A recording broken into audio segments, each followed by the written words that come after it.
I'm gonna start this bit by alienating like 20% of our audience. So all like two of them? Yeah, like 2 out of the 6 of them. I'm gonna alienate them. Well, it'd be 10 if it's I'm 20%. Gonna present this with no context, Eddie. I'm gonna say this sentence and then you're gonna cut, and then we're gonna start with the review. Okay. Okay. We will not address this. I'm just gonna say, and then we're gonna start. Okay. Okay. Quirked up white boy busted down sexual style. Is he goated with the sauce?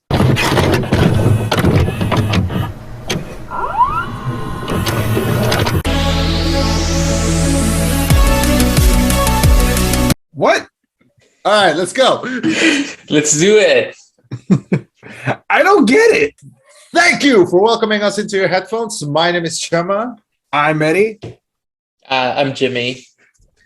Reviewing Belle. This is the rollback. So we are in the midst of a pretty big storm coming into like this whole area. It's gonna affect here. It's gonna affect there. You two live pretty close, so it's probably gonna hit over there pretty well. And we find ourselves sitting here, joined by the magic of Zoom, to talk once again, much to a lot of people's dismay, about anime. So we're talking about the new Mamoru Hosoda film. It's called Belle. You Are No Longer Alone. Suzu, a 17-year-old high school student living in a rural town with her father, wounded by the loss of her mother at a young age. Suzu one day discovers the massive online world You and dives into this alternate reality as her avatar, Belle. Before long, all of Yu's eyes are fixed on Belle when suddenly a mysterious dragon-like figure appears before her. So, I'm a big fan of Hosoda. Jimmy, you have a certain appreciation for Hosoda despite his repetitions. Eddie, you're kind of a newcomer, although you were made aware that he directed the Digimon movie, and that got you pretty excited. How do we feel about Belle, the new Hosoda? Well, I want to hear Eddie's opinions first. If this was his first Hosoda movie, Go ahead. Well, wait. So I have a quick question because now my opinion might be affected. What do you mean Jimmy's a fan despite? Oh no, I actually, it was because of I enjoy the repetition. Yeah. Oh, okay. I was like, wait. Did he do something I need to know about? Are we talking about Brian? I don't know. We'll touch on it because I like to talk about it. Yeah. No, okay. Let's just say it's not Hosoda's first movie about a digital world. I'm shocked. Or his second, or his third. Oh my god! I just realized something. That's right. The scene where like the dragon crashes Belle's party. That reminds me a lot of like the Digimon movie where they're like Omnimon or whatever. Oh my god. Okay, wait, hold on. Are we comparing bump and soundtracks though? Because like this whole movie had a bunch of bangers. But still, like, I'm going digital. That's still that's on my actual workout playlist. Okay, actually, we can go into a little tangent there. So Hosoda directed the first quarter of the Digimon movie in the original Japanese, right? Because the Digimon movie, as they released it in America, is like 4 movies, I think, stitched together. Yeah. They directed our war game. Yeah. Part, right? Yeah, our war game. So he did that part, and actually the original doesn't have a lot of music at all. Yeah, so that was added by 4Kids, right? Yeah, that's a 4Kids song, but it is pretty 4Kids knocked it out of the goddamn park. Then, yeah, they also put in Bare Naked Ladies as well, so they knew what they were doing. Oh my god, I forgot about that. You're right. Yeah, it starts with 1 week, and I could be wrong, but I think it ends with All Star by Smash Mouth. I wouldn't be surprised. Yes, it does. Yeah. I think it ends with like one of the Digimons kind of whistling it, and then like the movie ends. I wonder if Mamoru Hosoda knows they did that. I don't think he's like, what's a Shrek? Like, well, no, it's the big scary one that's like, go back to the beginning, and at the end he's like, and he's like dancing along to the music, and it's nice. I like it. Yeah, it's a good scene. I'm going to appreciate the Digimon movie as like a as like an interesting experiment, especially the English dub. There is a line in the English dub that I think it's hilarious because it's a Carrie, who's Ty's little sister. Yeah. She's talking with Ty, and she goes, "I'm going to a birthday party. I got my friend the Big Power Ranger," which makes sense because Fox kids also own the Power Rangers.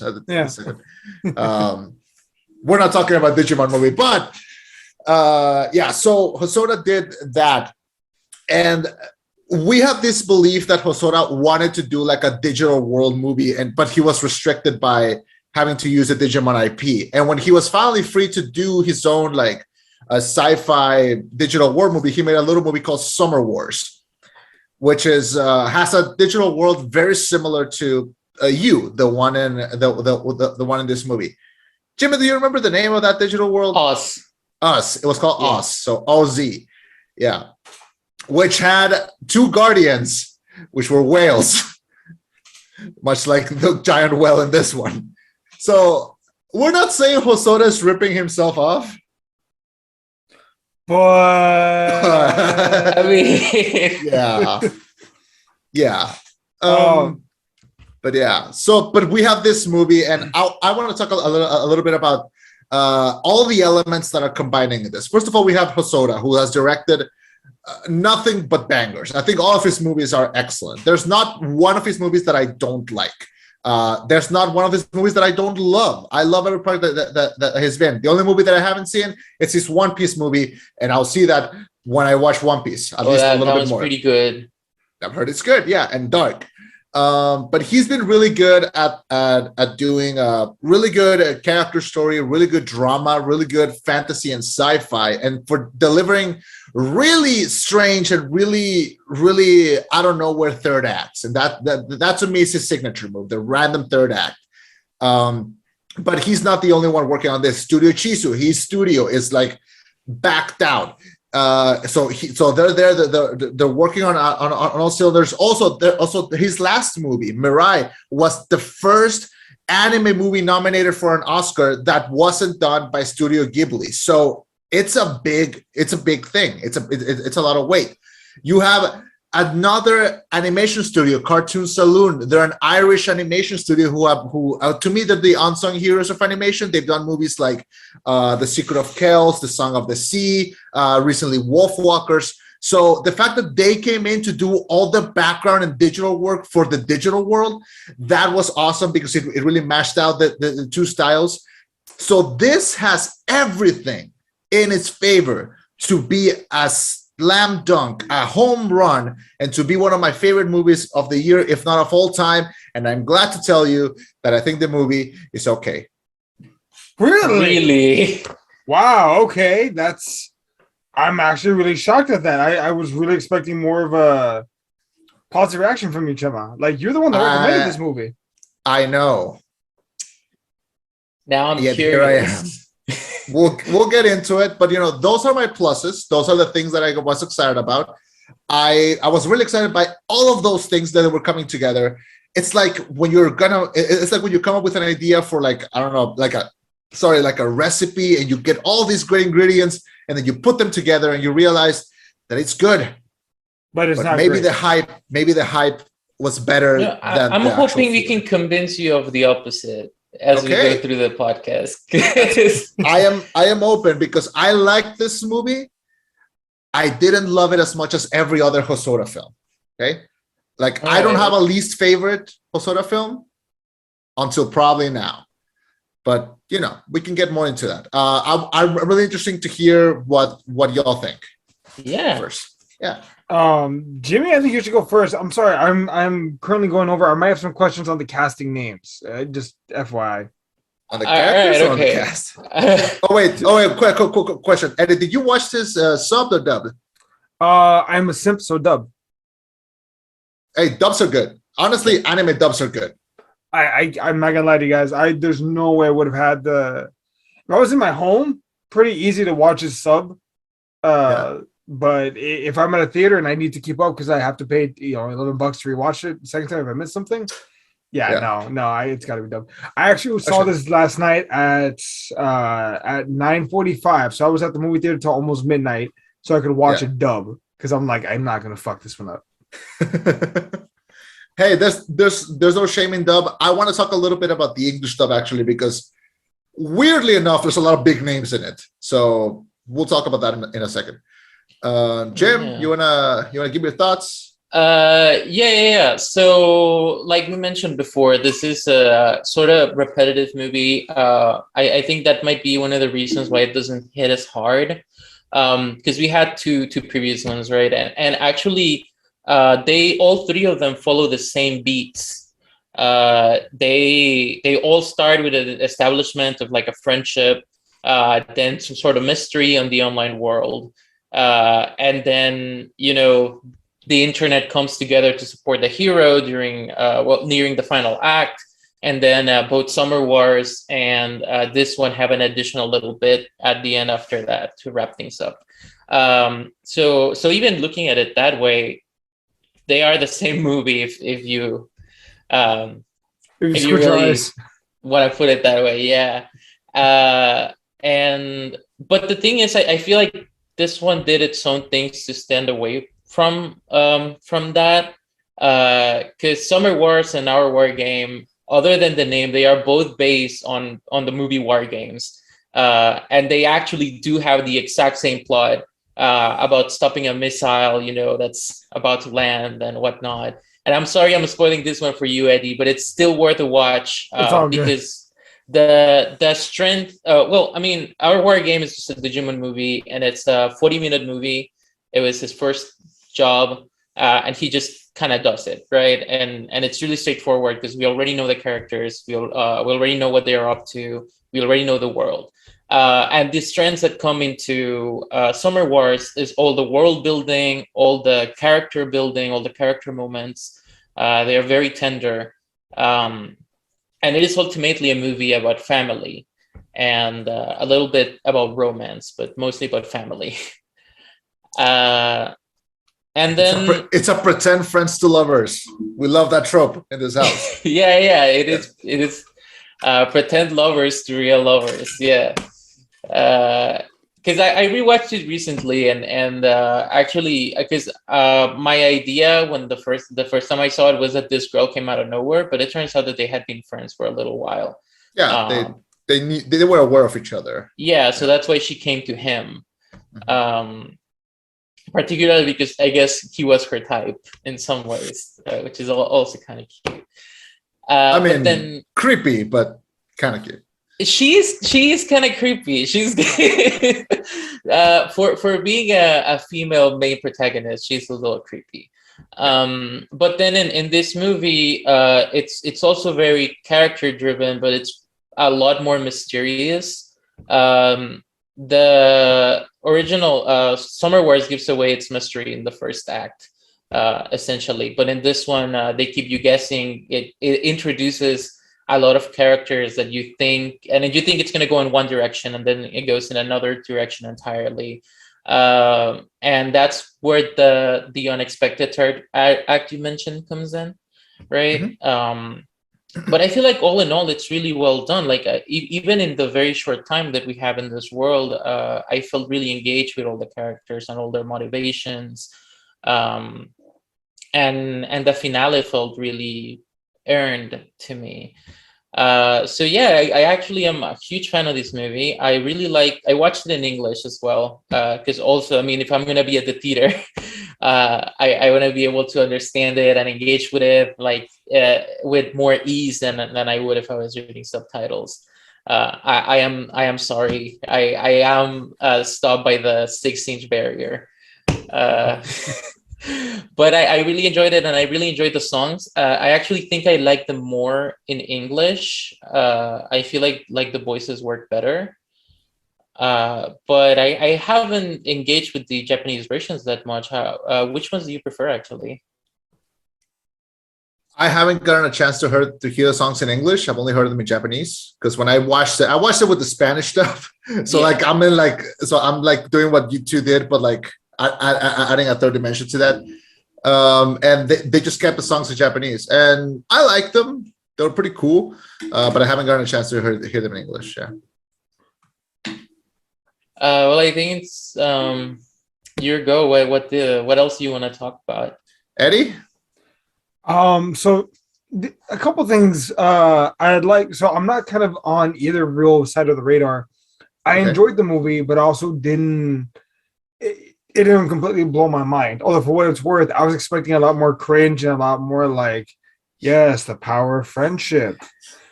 I was expecting more of that. Like I was expecting a lot more cringe, and it wasn't. So for what that's worth, I want to talk about maybe. Well, should we talk about the soundtrack or the animation first? I mean, we were talking a little bit about the soundtrack, but we can jump into animation because that's I think something that's going to make or break a lot of people. We were texting about it yesterday. And Jimmy, this has been a conversation that we've had before, where like I don't like 3D in anime. Like I don't think they found a way to make it look seamless. The closest I think I've seen it done seamlessly is in Demon Slayer, where I think they do the 3D in a way that it feels natural and that it doesn't take me out. That's why I didn't adore something like Beastars or something like Tiger and Bunny, where like I tried to get into it, but the animation just I can't. And then in this one, they pull. You're gonna like this. They pull a Code Lyoko where like they change the animation style when they're like in the real world and in the virtual world. And that works, that kind of helps you, differentiate, okay, where are we now? Where are we then? The animation, I think, works. Hosoda, for when he does 2D, has a very simple style, like to the point where like almost all of his male and female characters from every movie kind of look the same. Yeah. Like all his male characters always have like that look with like the fluffy hair and like the deep angry eyes, and like all the girls really have short hair, and like they're very tall and lanky, and like this is what his characters look like. And I like it because usually that leads to a lot of very fun large animation, even though for characters that are human. But when you go to this digital world, it looks exactly like the digital world in Summer Wars. I don't think it kind of like does something to look kind of different, except for one scene where we'll talk about that when we talk a little bit about the ending. But overall, I think the animation is nice. This is weird to say, but like if the whole movie was just them in 2D, and the movie was just a coming of age story, I think I would like it like a lot more, because to me that was way more fun and more interesting than she's a famous singer. Oh, she has 1 million hits in that day. Oh, and she's famous. I've seen this like 1 million times. I don't care about it. I did. Where? God. In like, I don't know, ever since iCarly was a thing, like I am Radio Rebel. I am sick of this storyline of like, oh no, I'm a young girl, I'm a young person, and accidentally I went viral. Like I don't care about this story anymore. What's that really terrible film that came out? Something in the Gemstones? Gem and the Holograms. Thank you, Gem and the Holograms. Thank you, that one. Yeah. That's the only one I can think of where it's like, oh no, I'm famous now. Like I can't think of any other ones. Secret Famous. I mean, it's kind of cool that she's secret famous. That I think is kind of cool, and they don't dwell on it. It's not like Hannah Montana or anything. But I don't know. I like the coming of age aspect much more. Like I like the whole thing with the parents. I like the friendship with the friend with the glasses. She's like Futaba from Persona 5. She's fucking crazy. Yeah. I like. Is she the one that's voiced by Hunter from Euphoria? No, that's Ruka, who's the popular girl. Ruka. Okay. Yeah. We'll talk about that too. So I like that storyline with the friend. Like she could have been a bitchy popular girl, but no, she's actually really nice, and they get along. And then she has this boy that she likes when she's young, and then she kind of still likes him, and she thinks that she likes him, but she doesn't. She likes the other weird guy with the canoe, and then we'll talk about that confession scene because I am in awe of that scene, but. Every part about the real life, about the coming of age, I adored. and everything else was just a meh, in my opinion. How did you feel? Did anyone else get a gut punch when you saw the short, like 1 or 2 minute story of how like her close her and her mom were? How her mom taught her the music, and then her mom kind of like, Yeah. Yeah. I've seen a lot of mom deaths in movies. That what movies are you watching, man? The fuck movies are you watching? Yeah, you don't have to go far. You can just stick to Disney. They're there. Yeah, what? See, I don't trust the Evil Empire. I never watch them. Yeah, well, actually, I think that in particular is why the idol plot works for me. Because you have this character who we get to see her childhood, right? The way she was raised, and her passion for music that she had since she was very little. And then you see this alternative story where her mother never dies and she grows up to become a musician like her, right? And leaves and goes into this life naturally instead of through the internet. But that is all stopped when her mom dies, and then she's left with this. She's left wondering, and this phrase really hit me in the movie, like, why did she put the life of a stranger before her life with me? And then it is this new fame that she has gathered and her status in the online world that eventually puts her in a similar position to her mom. And this time she's not exactly risking her life, but she's risking her livelihood, and deciding to throw it away, to throw it all away for a stranger, essentially. And that brings it full circle. She finally understands her mother and in a way forgives her, because it was anger at her mother that she felt for abandoning her.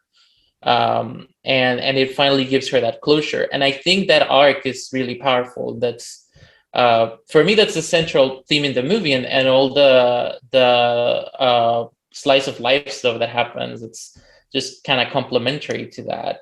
But I think it's really powerful how it can basically pull these three stories together, right? A story about grief, a story about growing up with your friends, and a story, a mystery, about the dragon figure.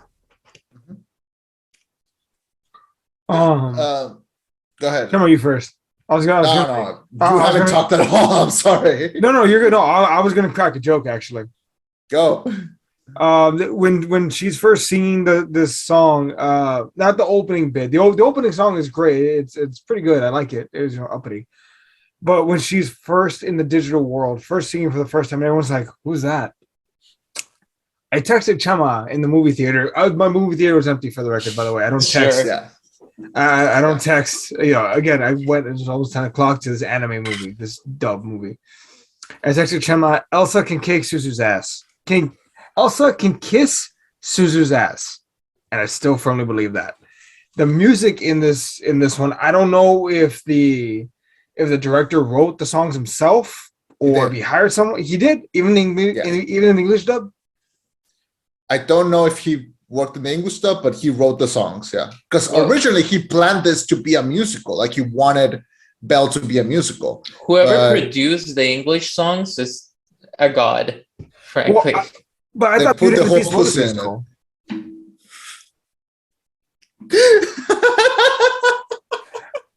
Hey, that's not shots fired. I'm just saying. That's not shots fired. No. This is kind of like Beauty and the Beast meets Ready Player One. So like it does make sense for it to be a musical. From what I understand, Hosoda said that he didn't end up making it a musical because it's not very popular in Japan. Like that's not like a traditional thing that usually happens. Mm-hmm. So he was like, I'll just put music in it, like where I can, but it's not going to be a musical. The music was gorgeous. The music was beautiful for what it's worth. It is, especially at the end. But we'll talk a little bit about that when we get to that. Let's talk a little bit about the characters. What did we think about Suzu? What did we think about her parents, her friends, like the people in her class? Those I really like the older women that were in the singing group with her. They were nice. They were like your cool aunts that have a day drink every once in a while. And of course we have a lot of like the digital people, but like I think this cast is really nice. Not as memorable as like the family in Summer Wars, but definitely close, I think. Yeah, and I do think the way they are introduced is very effective because they are shown in a way that makes you like sort of form quick judgments about them, right? Pretty much essentially like you would if you were meeting these people at a school, particularly the students, I mean, which is something you've mentioned before that you really enjoy about Persona 5.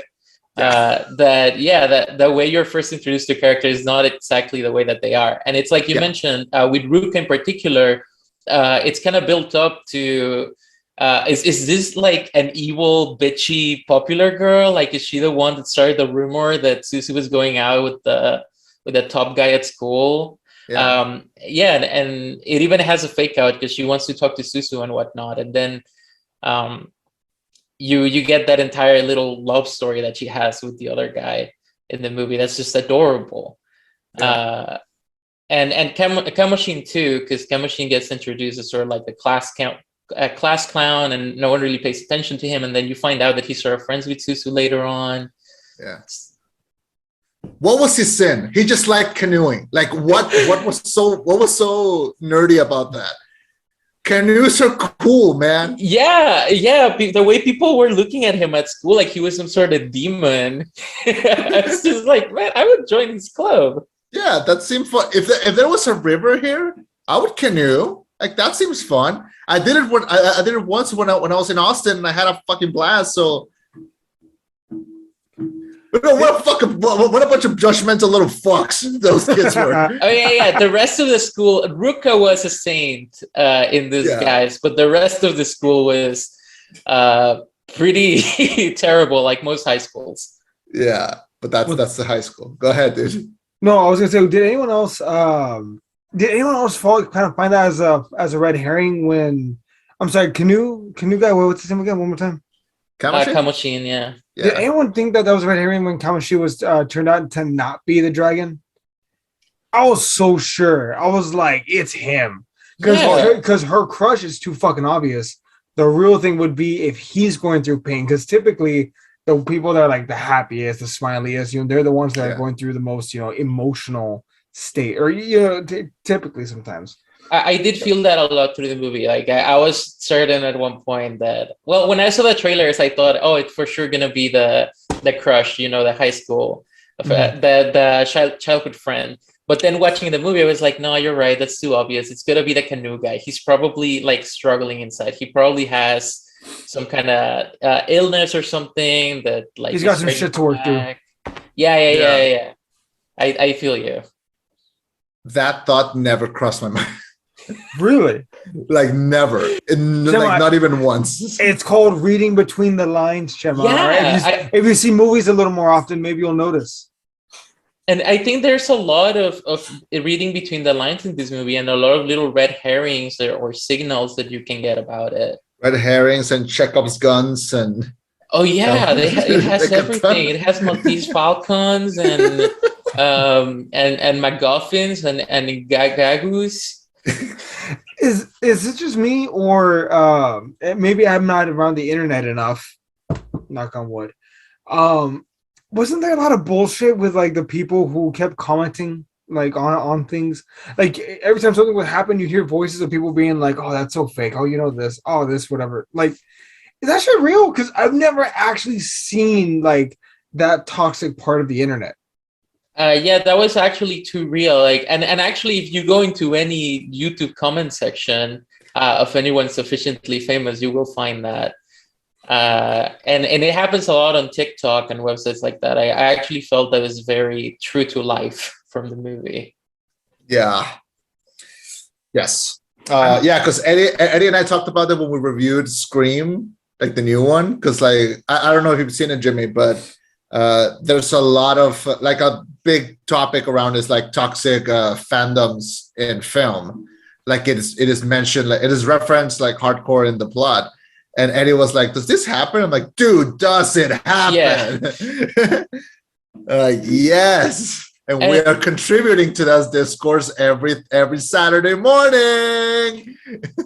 And well, actually, that has a lot to do with the main thesis of the movie, because even though beat for beat, it's essentially the same story. The thesis of Summer Wars is that, well, both of them are that the internet can bring people together positively, right? And it's easy to look away from the rest of what the film is saying because you're left with this message of wholesomeness.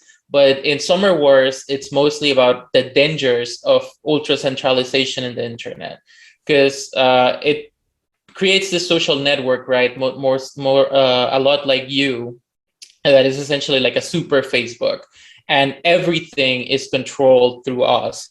So when us starts going to shit, everything starts breaking, and people start dying because of it.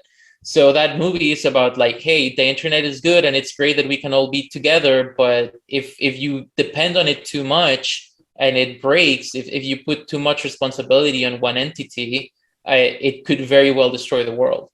Everything will fall apart.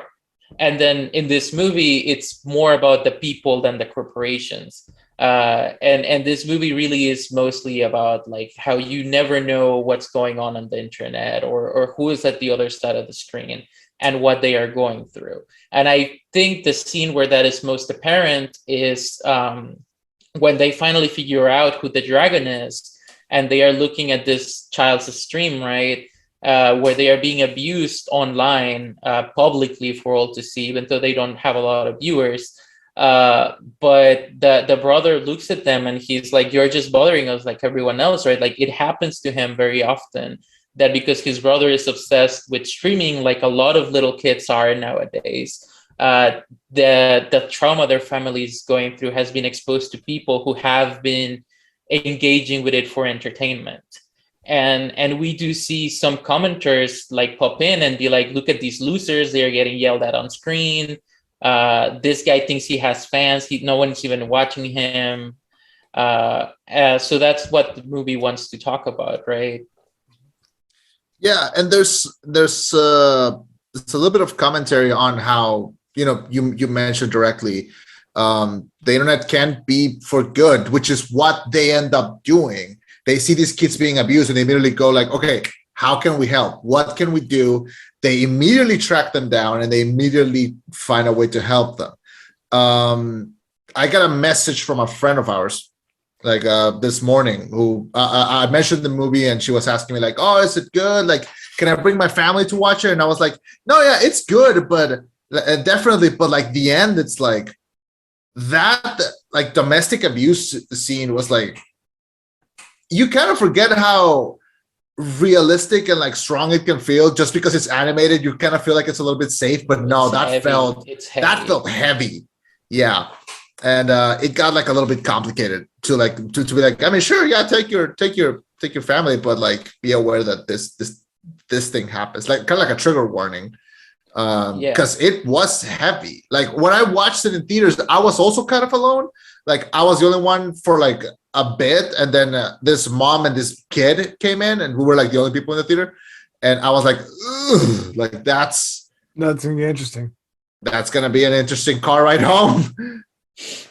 Yeah, I think Jimmy. So during that scene, after he starts yelling at his sons, and his son's protecting, one's protecting the other. I texted Chema. Yeah, what did I say?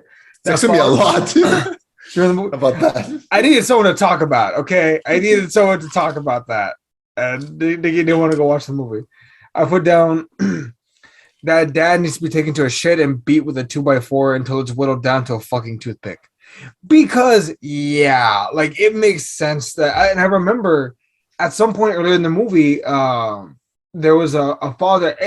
This is my fuck up. I thought, and I guess this goes to how you said that like a lot of the characters are drawn like to be very similar to each other. When I saw the father, because you saw him in a clip earlier, I thought the older kid was the one that she had a crush on, the bad boy, the one that's like, oh, this you're whatever. And I thought the other kid was maybe the canoe guy, but when they were younger. Yeah. And I was like, did they lose their mother too? Like at some point, I guess they have similar traumas. Yeah, I did think they were siblings. I had the same confusion for a minute. Yeah. Parentheses. What's so bad boy about this guy? We just see him playing basketball. He always looks mad. He's like Vegeta. Yeah, that's his thing in this movie. And he gets a little physical with her, you know, he's very touchy and very like pushes you against the wall kind of deal. But he's not actually a bad boy, he's just rough. Because he just reminded me of that scene from Boy and the Beast when he's with the girl and they look exactly like these characters, and he like pushes her against the thing, and he's like, oh, I'm dangerous, and she like slaps him, and then he's like, oh, and then she like hugs him, and we're like, oh. Are we like that? I guess I was. I haven't seen that one. Oh, it's gonna make you horny. Oh, can we not? It's gonna make you horny, baby. I speaking of, I thought you were horny about this one. You said you were. Oh, we'll get to that. To me. We'll get to that. Yeah, no, I didn't. I was a little confused when the two boys came in, and that's when it hit me like, oh, that's right, Hosoda does this. Like, this is his third act thing where like he kind of introduces like something coming out of nowhere and like kind of like hits it into the story. And I enjoy that. This, I think, was both the most realistic and the most like fantastic out of all of them. And he's had some fantastical ones because that really came out of nowhere. Like, I think the fact that a random boy that we don't know being the titular beast, that's a cool twist. They show up in some bits through the movie. Yeah, they're there, but I could not predict who the beast was. Yeah. Like my intuition told me like, oh, it's the childhood crush, friend. But like, yeah. But part of me didn't want to believe that. I was like, no, that's too obvious. At one point I thought, is it Ruka? Is it Oh shit, you thought the friend too? Oh, yeah, you mean the bully? I was so confused. No, about the popular friend. Popular friend. Oh, okay. Yeah. Yeah, I was so confused the whole time that I was grasping at straws at one point. I was like, well, it has to be one of the characters we've seen so far, right?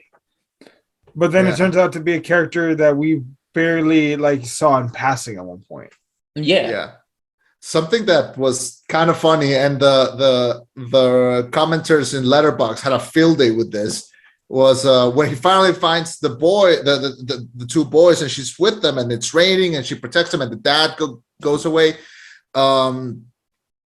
They hug, and the boy who's the dragon, he tells her like, I love you, and then she just goes, oh, thanks. Like, I thought that was cringe too, actually. I agree with you there. No, it wasn't like cringe, but it was, I mean, it makes sense. He's a kid and she's like about to graduate high school. So like, yeah, makes sense. Jimmy, you had a very interesting theory that you told me the other day where you think the two boys' dad, you think that he's like the security guard in the virtual world? I do. I did feel like that a lot, particularly because of the very few scenes he's in. There's a clip in the middle of the movie when they're looking for suspects for the beast. And there's a clip where he's with the two kids and he's talking about how their mother died. And he says like, yeah, she passed away about a year and some time ago. The kids don't really remember her that much, but they're really happy. We're doing great. The kids are really happy, and that's what matters. And I thought that was a sketch from that point, right? Especially because the kids in that clip look uncomfortable, like they don't want to talk. And then further down the line, there's the scene where he goes and he actually starts yelling at the kids, and we see that maybe the wounds on the dragon's back are not exactly physical, but the trauma he's feeling really is. Yeah. And in that scene, the dad comes in to yell at them because they are interrupting his work and they are not letting him work. But then when we cut to him in his office, he's not really doing anything. He's just standing around, and he gets this random clip sent to him of his children streaming that when there were only 2 viewers in there. So it's like he had someone monitoring them. And during that time that's happening, we're also losing sight of Justin in You. So they are never actually acting at the same time. And then eventually we have the confrontation with Belle, where he's just looking at this stranger who is like trying to take his children away from him, right? And he's yelling at her. And sure, part of it could be just the fact that he's being confronted about his attitude publicly, which was something that he was only doing with his kids before. But he scratches her face, and the blood that comes out near her eyes ends up making a marking similar to the one Belle has underneath her freckles. So it's when this happens and he's staring at her, and yeah, he's realizing that he just hurt someone who wasn't his children. But the way he's looking at this visage that we have, that we as viewers know and understand that she finally looks kind of like her avatar, that he backs away, which I interpret as like, oh, he could feel oppressed by the same person, both in you and the real world at this point, which is what's causing this, because he really didn't have any other reason to scurry off like he did. So yeah, I feel like it's mostly that the way his beats work, and also the way he was fronting an attitude of justice, and positivity with his children, which is basically all we know about Justin. And that Justin's role in You is a job. Like, he has a sponsors. That's what he does. He moderates. I forgot. I remember that made me laugh when he had the beam, the stupid sponsor beam. Oh my god, I forgot about that. I thought maybe Justin is the father, but I had no mental evidence. I was just like, that fits his personality. That might be him. Jimmy, you just made a goddamn compelling case on that. I watched it. No, actually, no. And I think part of that was that a lot in this movie is kind of left to the imagination, because we also have another tiny scene where Belle kind of has a rival that's not really mentioned through the movie, but it's basically the girl that inspired her to start singing in You. When she went to karaoke and she realized that people can go online and sing anonymously, like this other idol. And through the movie, she has some appearances, and she has an interview where she's talking about how she feels like Belle is cheating because she obviously has like producers behind her or something like that. She has this feeling that she's kind of like a manufactured star. And then you have that scene at the end where Belle gets revealed, and this other girl's looking at her, and she says like, oh, she's a high school girl just like me, meaning that she was also just like a random girl. She also didn't have a production team behind her, and that's why she was so mad, because she thought that they were kind of spoofing her livelihood, like with someone who actually had money to do so. And we can be left to wonder, like, oh, actually, did we maybe know her? Like, was she one of the classmates? Does she realize who Susu is? Or maybe even like, oh, is that the girl the mother saved? Because we also never know what happens with that, right? Which is also kind of what makes Susu feel so much pain, because that girl remained a stranger. But we as viewers, we can wonder, and we can make all these theories and whatnot. I feel like if those two boys lived relatively close, I feel like everyone's connected, everyone's a suspect, everyone can be involved. Her name was Peggy Sue. That was the name of the rival singer, who's voiced by Christina V, who's a legendary voice actress. And I wanted to transition that into like the voice cast, which I like I said, I watched it in Spanish, so I'm gonna comment on that. But I'm surprised that there's some big names in the English dub.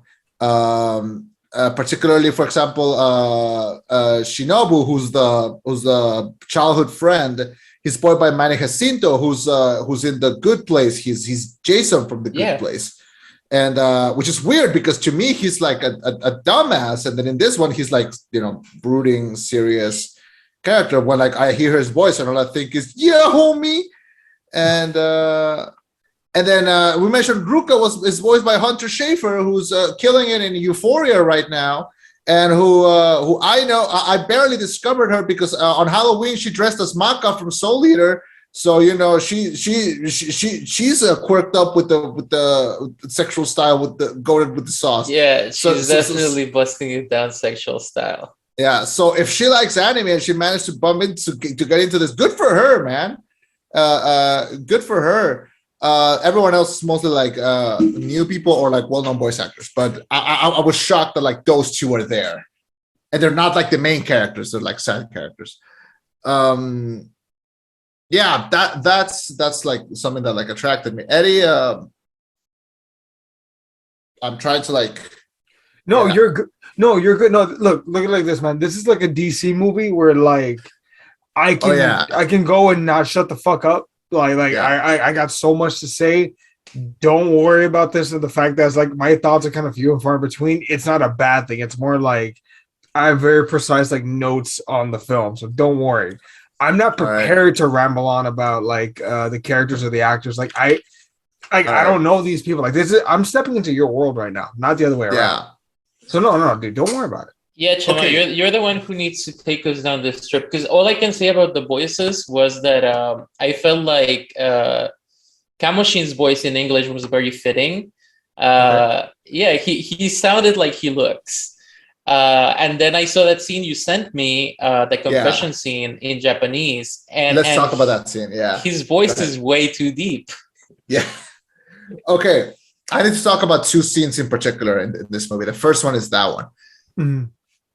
I have I use Letterbox as both of you know. I'm a religious user of Letterbox. I log everything I watch in there, and I have a list of movies that I have in there, and they're like I list off specific scenes in movies that just stay with me for like the rest of time. I have two for this movie. Mhm. The first one is the confession scene. I told you all that like the coming of age aspect of this movie to me is when the movie is at its peak, and that to me is like the highest of the peaks. It's that scene where Ruka and Susu just came back from talking, and they just kind of had like this girl talk about boys and feelings and all that. And Ruka, who's very popular, tells her like, "Oh, I have a crush on this boy Kamoshin, who's like the weirdo, but like, oh, I like him, and high school shit and stuff." And they're walking by this train station which we've seen the characters kind of go in and out a lot of times, and we have this fantastic scene where like the whole time it's just one shot, and it's just them standing in the bus station, and they see Kamoshin is there. He's wearing Crocs, by the way, which animated Crocs never seem to amaze me, and. She kind of has this. I think, if I'm not wrong, Ruka mentions to Susu that she already confessed to him, or like that the feelings were out, or like that they've talked about it. Oh no, no. They don't. Okay, no. Okay, no. Okay, then I'm confusing it with something else. Okay, so we have this scene where like the two of them kind of walk in and they see Kamoshin there. She told Susu that she has feelings for him. And then we have seen this side of Kamoshin before, where like he kind of gets along with Susu, like they're if they're not friends, they're at least acquainted. And we have this scene where like she's kind of walking, she sees a Kamoshin walking back with the canoe. It kind of mirrors that scene from The Girl Who Leapt Through Time, where like they're in the bike. It's kind of similar. And she goes like, "Oh, I'll be rooting for you." And he goes, "Do you have a crush on me?" And like it's you can tell that that's how he engages, like that's how he approaches things. So when Ruka tells him the same thing, like, "Oh, I'll be rooting for you in the race in the tournament," and he kind of goes up to like say the same thing, but you can tell that he's nervous.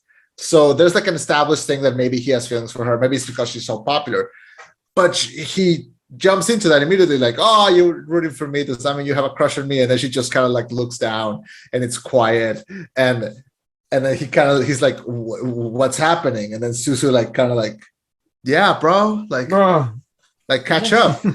and we have this beautiful scene where he like turns all red, leaves the room, and Susu like has to go and get him and like come back, and then he like tries to talk, and then he goes out again. Oh my god, that whole scene was worth the price of admission. Like I could watch that scene for hours. I put it on my Instagram this morning. Oh, that I big saw movie that. for you. I was like head empty, no thoughts, just this scene.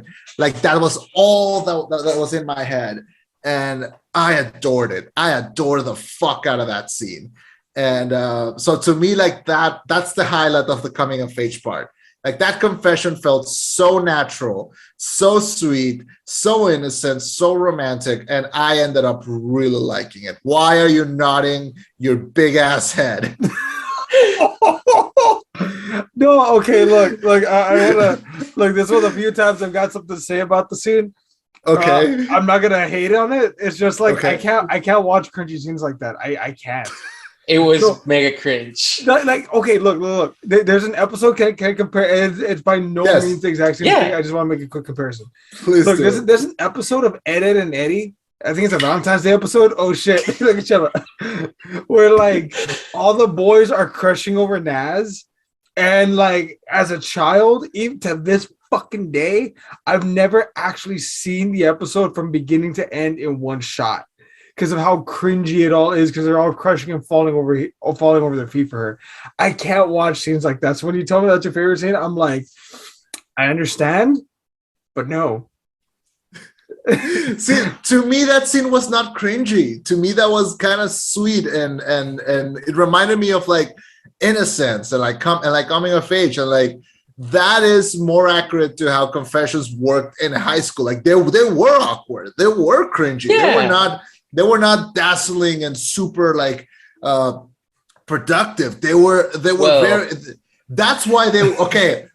We were not pussy slayers like you in high school, Jimmy. Yeah, okay? I was not a pussy slayer. I was just saying you clearly never saw someone with a cartulina. Oh, I did. I saw enough cartulinas back in my day. Okay, so the fact that Hosoda decided to shoot that as like one unbroken scene to really let us feel the atmosphere and the quiet, the fact that he cut the music and he was like, just let these kids be kids, man. I love that. Like, that's my shit. You know, I get it, but it is cringe, and that's why it works. Look, that's why it is so beautiful, because he lets them be cringe for a minute. If there was ever a scene in this movie that was cringy, it was that. And I don't mean that in a mean way, but like for real. Actually, there was a scene that wasn't my cup of tea. Okay. It was the one scene that kind of took me out of the movie, and it was actually just a little bit before then. It was a previous major scene. It's when suddenly Susu wakes up one day and her classroom chat is exploding, and she thinks like, "Fuck, they found out that I'm Belle," right? But no, she logs in, and all the ads that she's been getting is because everyone thinks that she's going out with her crush, who is the most popular guy in school, and everyone thinks she's a whore because of it. So why? Because just high school girls are like that, man. That's how high school is, man. Yeah, that's not my complaint about it. My complaint about it is what follows is we get a montage. Well, first off, there was something that I liked. We get a shot of Susu's phone, and as she's scrolling to it, and she actually has a number of games installed on it, like little gacha games. So Susu is a gamer girl, and a mobile gamer girl at that. She's probably to Genshin Impact for all we know. She probably is. Then it jumps into this game that's sort of like a Fire Emblem Tactics type. Oh yes, thing. I love that scene. Yeah. Yeah, well, I actually, I mean, I appreciated it for what it was, but I feel like it kind of took me out of the beat of the movie. I didn't really love it. Okay. I feel like mostly American audiences are going to be like, what the fuck is happening right here? Yeah. But I appreciate it for what it was. I think that was Hosoda being kind of like, not experimental, but like, not everything experimental in some ways. Not everything is gonna hit here the same way that it hits over there. Yeah. Like I'm sure there was like audience members in Japan that were like, "This is fucking fantastic." No, I was the audience member that was made for. If anyone in America is gonna appreciate it, it was me, because I'm telling you that the frame right before where she shows that she plays those kinds of games on her phone, that was gold to me. But then when it actually starts happening, I'm like, okay. I mean, I like this independently for what it is, but I feel like it's breaking the flow of the movie a little bit. Okay. I mean, yeah. I'm not against the slice of life stuff. It's just on a personal level, like But you do you. You weren't a cringy high school kid, like ever. No, I Come would on. look. I was either too fucking awkward to ask a girl out, or I shot my one shot once and we're married. There is no in Well, between, Chema. There is it, no. You are a fucking statistic. That is what you are. he's relationships George. He's what? Relationships George. You know, Was George the relationship George? outlier, like that old post that was like, the fact that every American eats 4 spiders a year, it's wrong. There's a guy named Spiders George who eats 4 billion spiders a year. So they all average out to 4. Yeah, so that way you all don't have to. Yeah, Chema, Oh yeah. my god. I make this joke to Nikki every so often. I'm undefeated. You are. I've dated one person, and I won. Yeah, in some senses, you had the perfect run. Exactly. She dated 2 guys before me, and they were both pieces of shit. I'm undefeated. Oh, yeah. Yeah. Even within the relationship, you're the one who won. That's what I tell her all the time. I tell her, "Aren't you lucky?" I'm kidding. My head is not that far up my ass. I'm kidding. My head is not that far up my ass. I swear Oh to God. god. Okay, so Oh, so God. Chema, what was the other scene that you really liked? Oh, the other scene I really like is so at the end we have this scene where like she goes into the virtual world and she wants to get the attention of these 2 boys, and she does this by unmasking herself to the virtual world, and she's gonna sing again, and she's gonna sing to everyone like right at the center. And that scene, if it was done in like an American movie, it would last like 45 seconds and then we would end it, we wouldn't feel anything. But Hosoda knows how to frame a scene. He knows how to let the intensity build, and he knows how to build atmosphere. That scene where she finishes singing and she's doing like that, I can't sing, but like that last like part, and everyone is like singing it back, and she sings it again and they sing it back, and that takes like, that's like 3 minutes, 3 like undisturbed minutes of just like them singing back to each other to the void. And I was in fucking paradise with that scene. I mean, the music, the visuals, the intensity, the atmosphere, everything was just working for me. And then one of my favorite things in the world to balance this out, I love giant, you know, I love really big atmospheric scenes. You know what else I like? Giant fucking monsters. So when she finishes singing and that giant whale pops out of the bottom and like lifts her up, oh god, I was like, it was almost as fun as when I was watching Malignant, that we figured out the plot twist. Like it was like falling off a fucking roller coaster. Like I was having a blast with that scene because I love giant intense scenes. I love giant monsters that you can really feel the weight in. So when we saw that giant whale kind of pop up and like lift her up, I loved it. I adored it. Well done, Hosoda. Like that was a good scene. Let me go into the little details about why this scene is super amazing to me as well.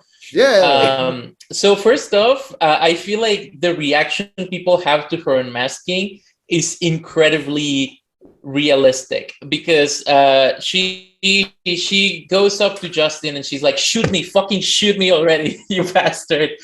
And he does. So she you get to see Susu in the digital world now.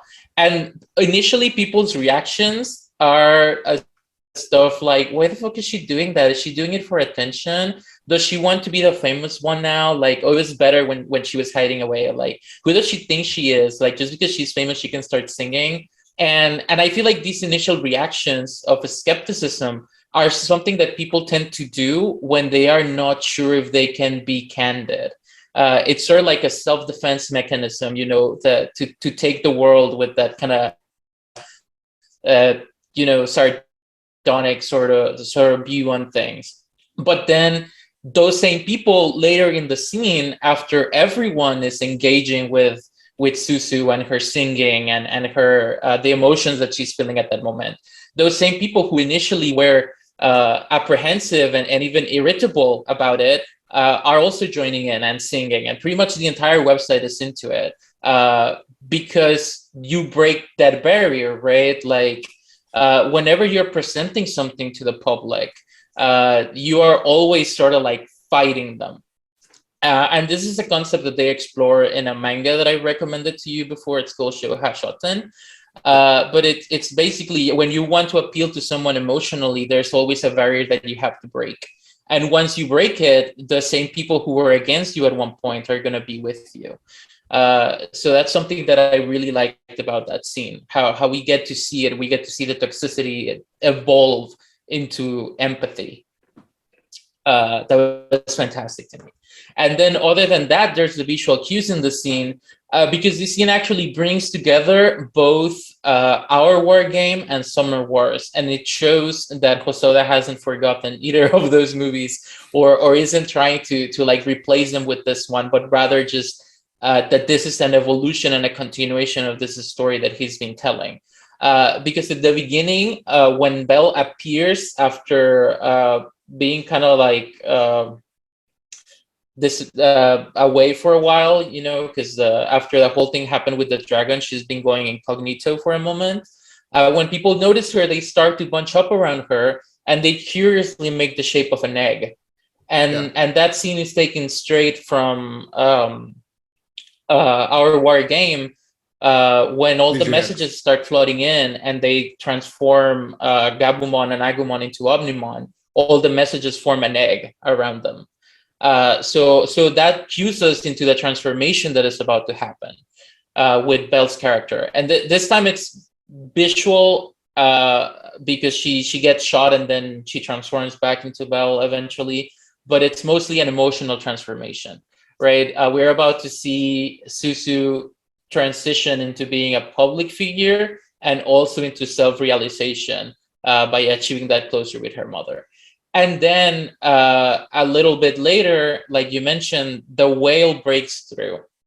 And the whale is also a motif in Summer Wars, where you have Yoko and John, who are the guardians of Oz. And also in the climax, they award a special item to the main girl, right? So they...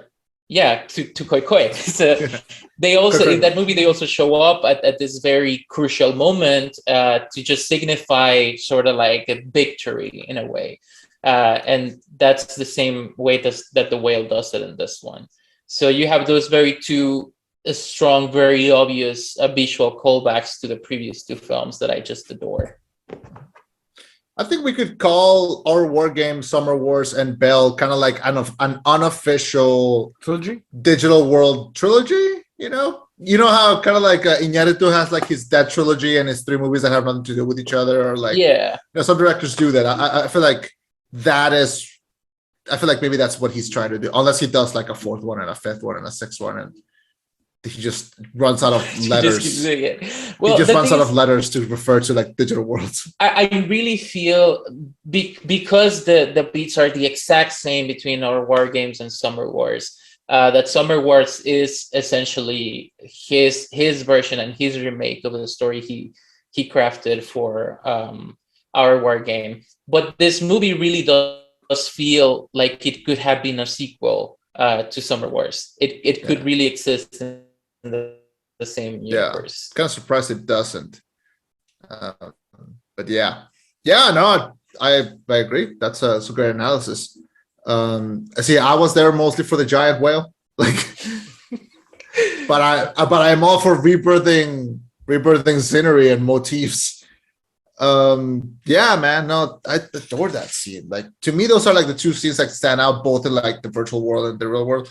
Because to me, one of the weakest aspects of this movie is there is kind of no reason for her to get obsessed with the Beast.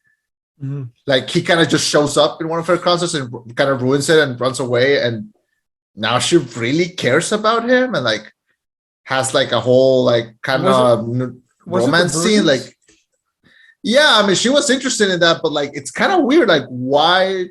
There's kind of no reason for that. Well, and then I think the implication is that she did think that the Beast was her childhood friend.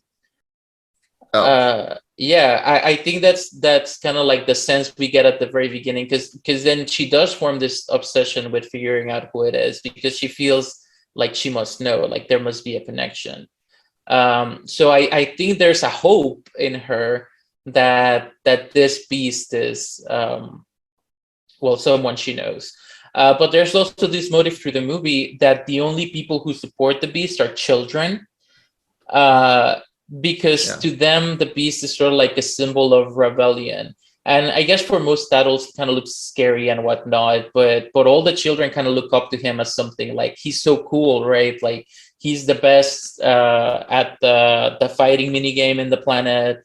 But he's also sort of representative of I guess some childish desires. Because we also get this one clip of Tomo, the little brother, saying, "The beast is my hero," and at the end of the movie, we know that he meant it literally because his brother protects him from his dad. But all the other children in the world, they kind of just look at him as something interesting, and so I feel like Belle's obsession with the beast is because she also has that sort of childlike wonder and I guess curiosity for the figure. Yeah, it's yeah.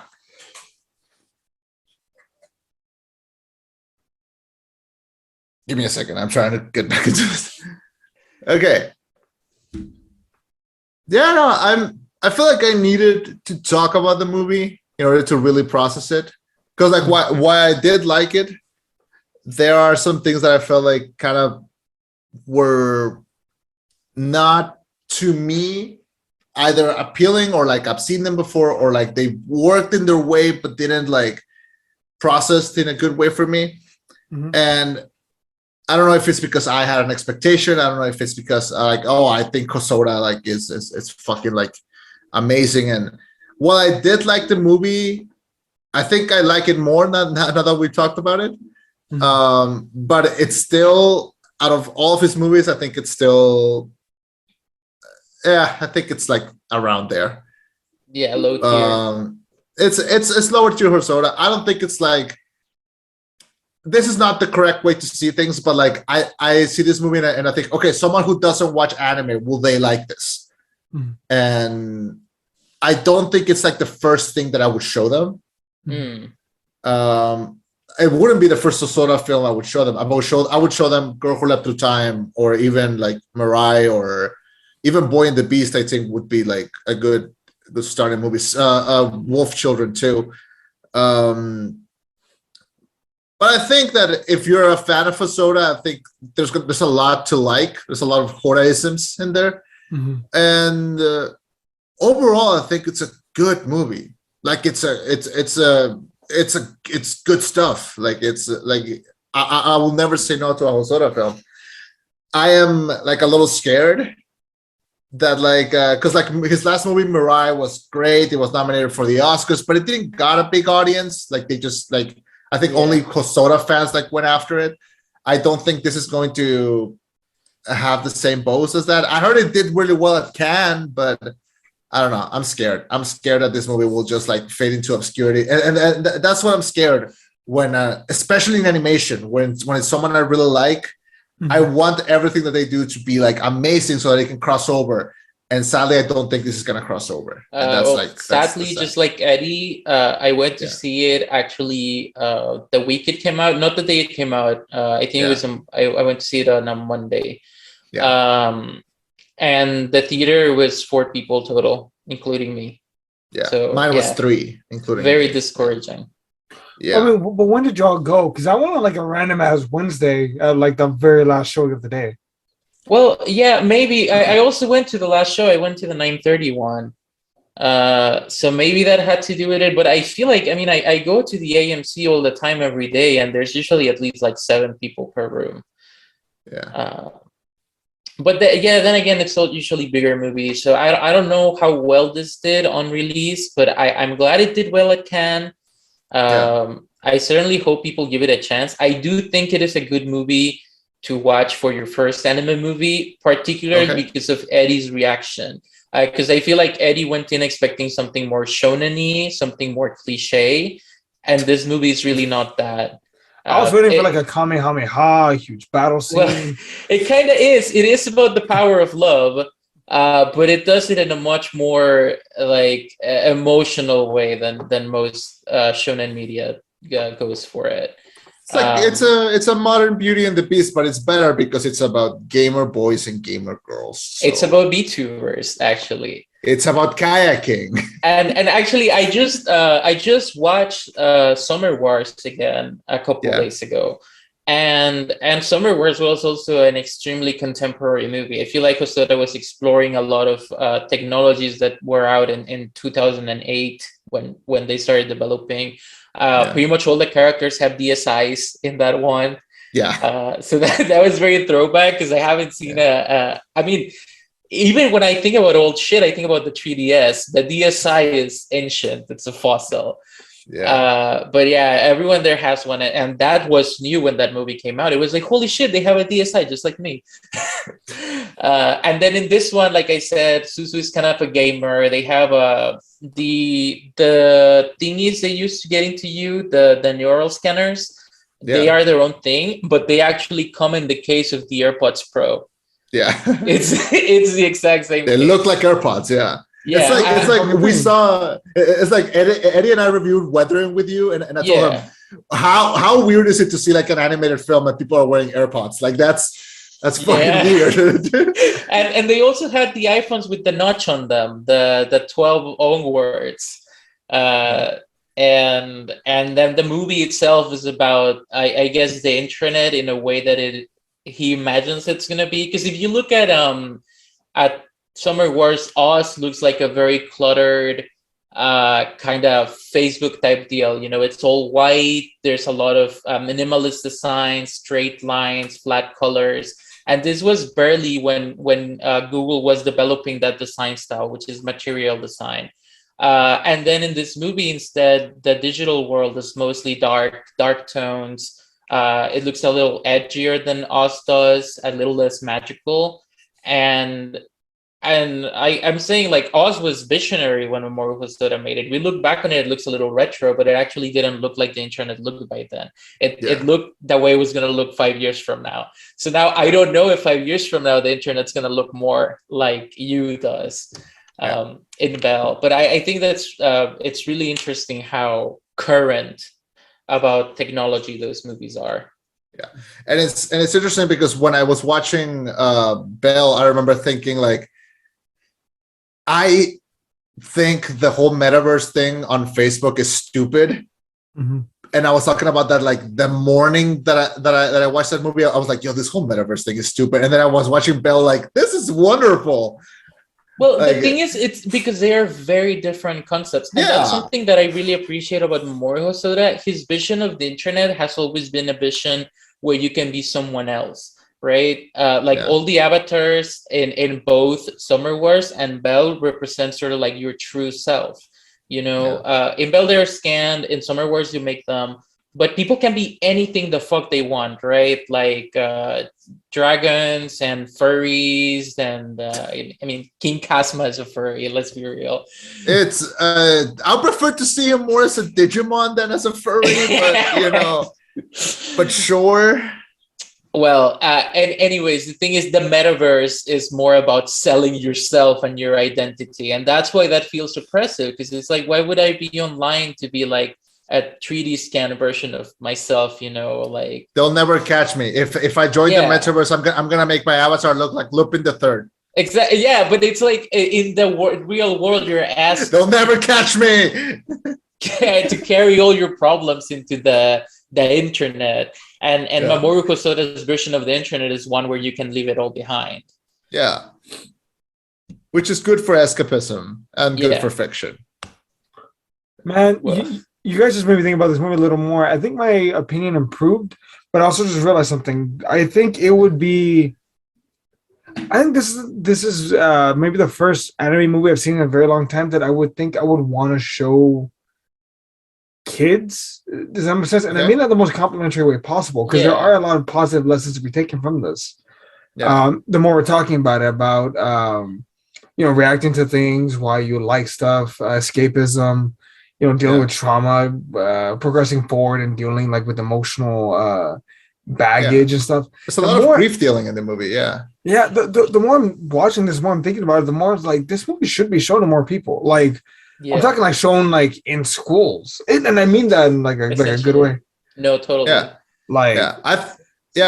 And like I told you, if you want to show it to like nephews or like friends or like your friends' kids or something, if you show this and Summer Wars like back to back, and you're doing like I don't know, like a nice morning with like I don't know, apple slices and peanut butter, like you would have like as a kid, this would be like a Sunday that I would remember for like the rest of my life. Yeah, really. and I also feel like you would cry forever. And I feel like you cry for very different things, because when I was watching Summer Wars, I was also crying, but for very different reasons than I cried during Belle. It's a pretend dating storyline, man. It always gets me. Like, it always gets me. Because like some tropes can happen in like movies, and I'm like, God damn it, this fucking trope again. But when they do we're gonna pretend to date, but then we're gonna fall in love, I'm like, my God, they're pretend dating, and then they're gonna fall in love. Like, but that shit always gets me, man. Going back to what Eddie was saying, and what you mentioned earlier, like you had a friend who wanted to go see it with her family, right? Yeah. This movie will lead to uncomfortable conversations, and I feel like the American psyche is always like, let's avoid uncomfortable conversations. A lot of parents don't want to talk to their children about death or about abuse, and this movie is gonna make you have to do both. Because that's necessary. It is necessary, because those difficult conversations are conversations everyone should have, and that's why Eddie's right. Like, this movie should probably be shown in schools, because it's gonna get kids asking questions that will help them develop as people, and maybe it'll even teach you some internet etiquette as well. Yeah, like not to be a furry. Final thoughts on this movie? I think I kind of already blasted out of mine, but like, what about you guys? Jim? Well, I think I like it a little more than Summer Wars, especially having watched Summer Wars just a couple days ago. It's always going to have a very special place in my heart. The Digimon movie is always going to have a very special place in my heart. But I feel like this one speaks to me more to who I am now.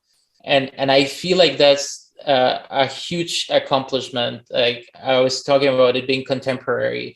It really feels like something I needed to hear in this day and age.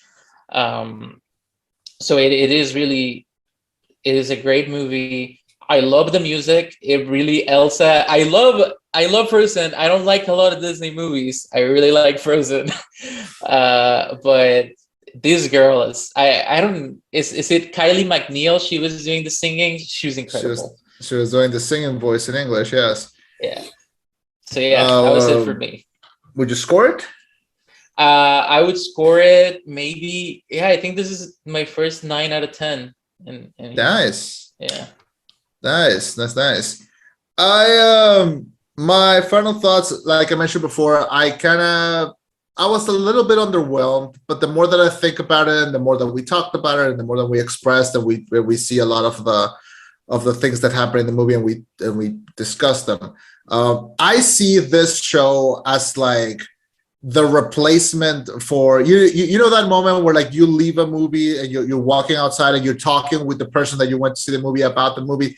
This to me is that, but like an hour long, and where we get to babble and we force people to listen to, or we make them feel uncomfortable because they're like, why the fuck haven't you listened to my show? Like I put a lot of hours into it. Like, why are you in the car? Why aren't you listening to my show, Hideki? We're best friends. And so we have like moments like that, and to me, like this helps like cement how I feel about the movie. So I like it more.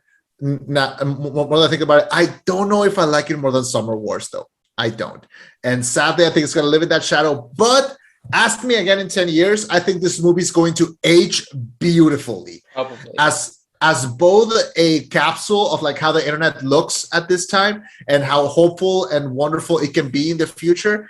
And the coming of age stuff, man, it doesn't age. To me, it's still wonderful. And I'm going to keep thank God whoever put the confession scene on YouTube, because I'm going to return to watch that again over and over, because I am in love with it. I give it a good 8 out of 10. I enjoyed it. I love Hosoda.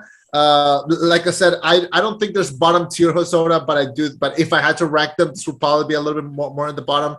But it's not because it's bad. It's because everything that he has done is that fucking good. Yeah. So yeah, I think that will be my final thoughts. Eddie?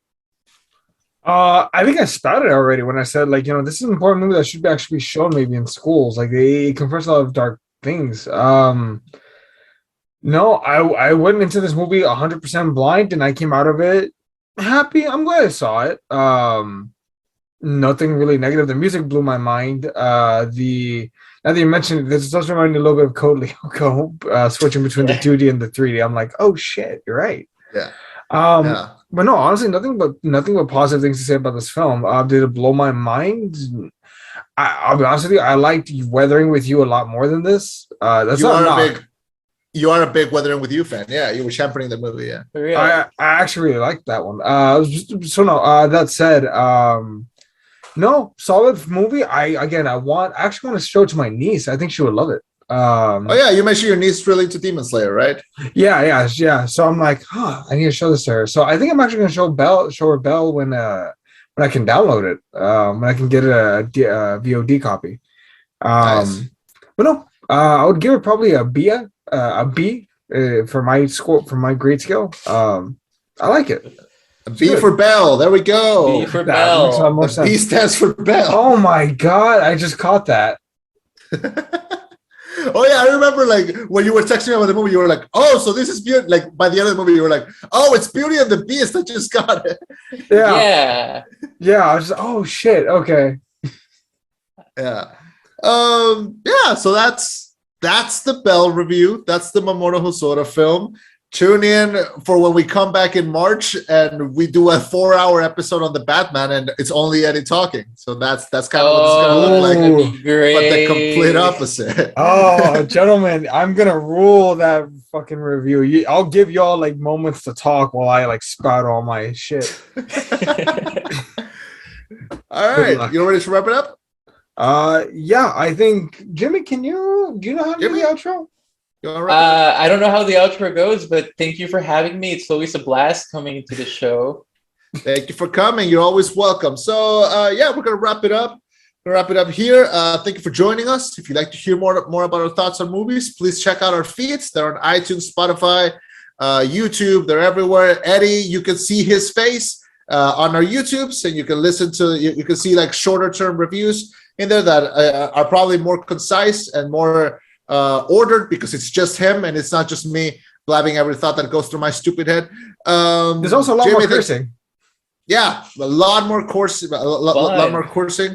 We are closing in on like the actual end of the year. We kind of gave but by the time we got to the 1st of February, 2020 is over. So that was the last day of 2020. We're moving into like the future. And yeah, so we're closing in. This is the last thing. I think the next thing we're gonna do is our top 10, Eddie, or are we doing something else? Yes. Tune in next week for our top 10 movies of 2021, where we finally are gonna lock away everything, leave it behind to make space for the trash that's coming in the year of our Lord 2022. Famous people that we like stop dying. Famous people that we don't like get a groove on. Thank you for joining us. Goodbye. Bye, everybody. Signing off with a reminder to stream Laurel Hell by Mitski. Her new album comes out tomorrow, or it will be out by the time this episode is out. Shout out to her. Goodbye. Mother.